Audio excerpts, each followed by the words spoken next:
Hi, I'm Dhruv Bhasin. And I'm Dhruv, and we're the co-founders of Arata.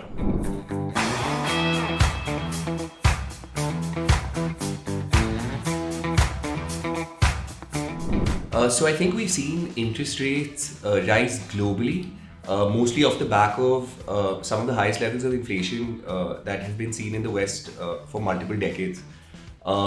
I wouldn't say it's business as usual anymore as far as specifically for us valuations are concerned. That could have potentially been a product of the kind of liquidity that we saw in the system. I think we as startups now have to kind of not consider this business as usual in terms of we need to start looking at how we can become more sustainable or at least get onto that path. As far as the funding winter is concerned, I think it's a phase. We've seen this phase come and go a couple of times now in the last few years. I think you just really need to make your business bulletproof and ensure that raising money becomes more a factor of a want rather than that of a need to sustain the business.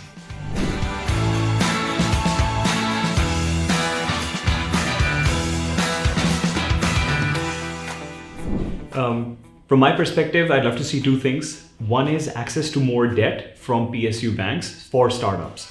So I believe that startups currently have very limited options when they go out to seek debt for working capital needs or other needs. And even when they do have access to options, those are typically very, very expensive. So an option for debt to raise debt from PSUs would be a win-win for both parties. Another thing I'd love to see is a reduction in costs or GST specifically for logistics. Logistics is a very expensive or integral part of the business and is now becoming increasingly more expensive.